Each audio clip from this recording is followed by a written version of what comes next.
internautes de Josia Web TV, bonjour et bienvenue dans ce bulletin d'information de ce mardi 3 février 2026.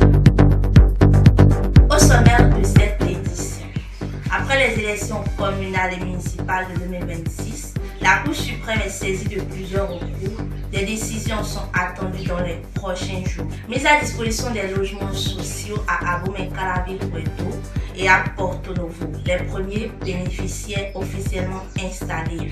Les nouveaux élus communaux et municipaux se préparent à entrer en fonction. À l'international, le climat sécuritaire tendu en Afrique de l'Ouest et situation humanitaire toujours préoccupante à Gaza. Et en sport, les sélections africaines en lice à la CAN de handball se poursuivent à Kigali. Voilà pour le sommaire, le développement de nos cours.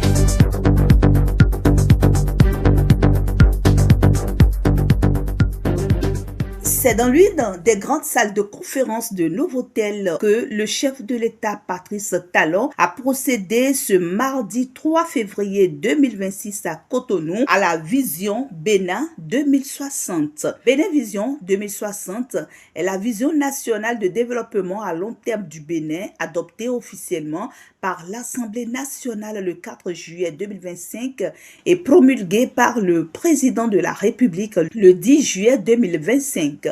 Cette vision remplace l'ancienne vision Bénin 2025 à l'AFIA et sert de feuille de route stratégique pour le développement du Bénin jusqu'en 2060. Cette vision est une stratégie de développement à long terme pensée sur 35 ans 2026-2060.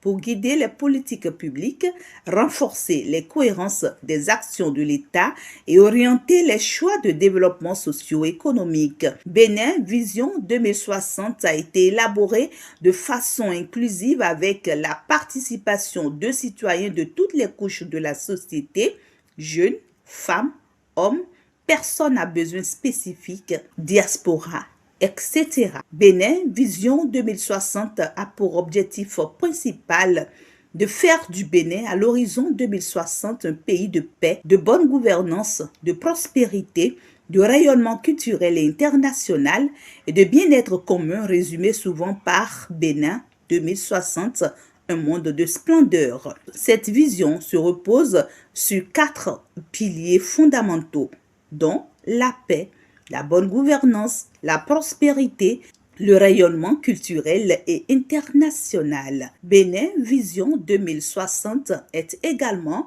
décliné en 4 grandes séquences temporelles pour structurer la mise en œuvre progressive du développement. 2026-2035, consolidation des acquis. 2036-2045, affirmation d'un modèle inclusif. 2046-2055, approfondissement du développement durable.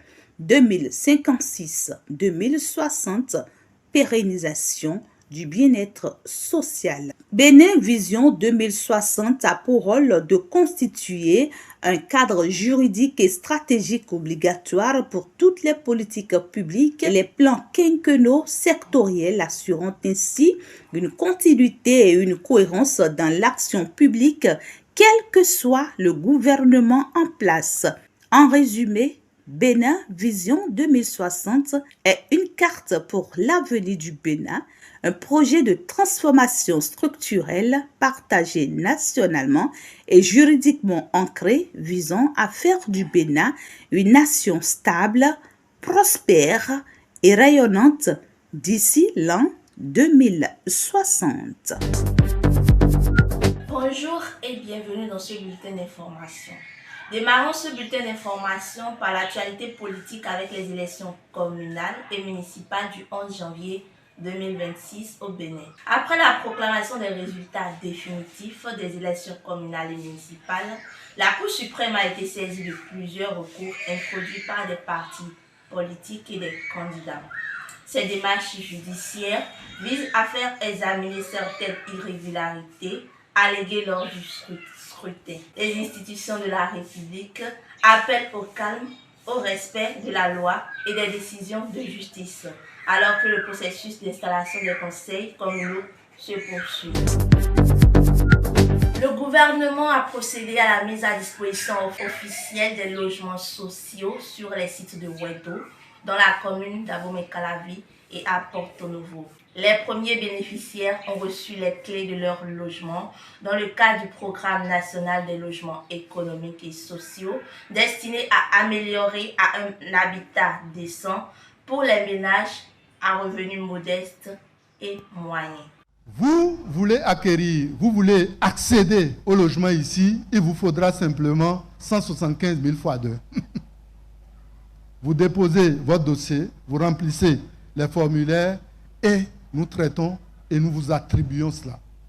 C'est pour indiquer justement que le programme est fait pour les plus démunis. C'est le programme le plus social. Désormais, notre pays, qui est ouvert sur le monde, vu l'attraction de ce programme, a décidé justement que nous puissions ouvrir le programme à tout demandeur, qu'il soit béninois ou non. Bientôt, il y aura la construction du centre de santé. Il y a assez d'aires de jeu pour les enfants. Hier, on a fait la remise de site à une entreprise pour la construction d'un lycée scientifique et d'une école normale supérieure. Et également, j'ai dit, ceux qui vont habiter la cité de Wedo n'auront pas à se casser la tête pour aller travailler à Cotonou. La cité administrative d'Abomey-Calavi ouvrira ses portes d'ici quelques mois et pourront travailler juste à côté. Construire, on sait ce que c'est. C'est pas facile. Merci d'avoir pensé aux gens de l'extérieur, à ceux qui sont ici, qui ne pensaient jamais avoir un logement correct. Nous allons effectivement prendre soin de ces joyaux que vous avez mis à notre disposition.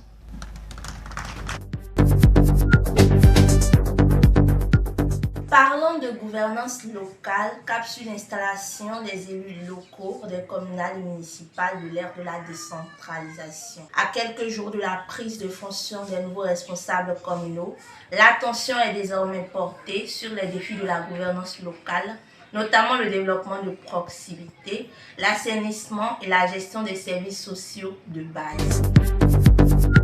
Sur le plan international, la situation sécuritaire demeure fragile en Afrique de l'Ouest, notamment au Niger. Il y a eu une nouvelle attaque djihadiste à Ayoub. Cette attaque du groupe État islamique au Sahel a visé le camp de la garde nationale d'Ayoub, dans le nord-ouest du pays, hier lundi 2 février 2026. Selon des sources sécuritaires locales, au moins 3 soldats auraient été tués lors de cette offensive et plusieurs véhicules armés ont été emportés par les assaillants après qu'ils eurent brièvement occupé la caserne avant de se replier vers le nord en direction de la frontière. Et en sport, la Coupe d'Afrique des Nations de handball se poursuit à Kigali, au Rwanda. Les équipes africaines continuent de se disputer les places qualificatives dans une compétition marquée par un niveau de jeu relevé et une forte mobilisation du public. Nous clôturons ce bulletin marqué par l'actualité électorale, les avancées en matière de logements sociaux, les préparatifs de l'installation des nouveaux élus, les tensions internationales et la poursuite de la CAN de handball à Kigali. Et je vous laisse avec cette pensée. La justice apaise les cœurs, le logement restaure la dignité et le sport rassemble les peuples. C'est la fin de ce journal. Merci de nous avoir suivis. Excellente suite de programmes sur Josia Web TV, la chaîne qui vous suit.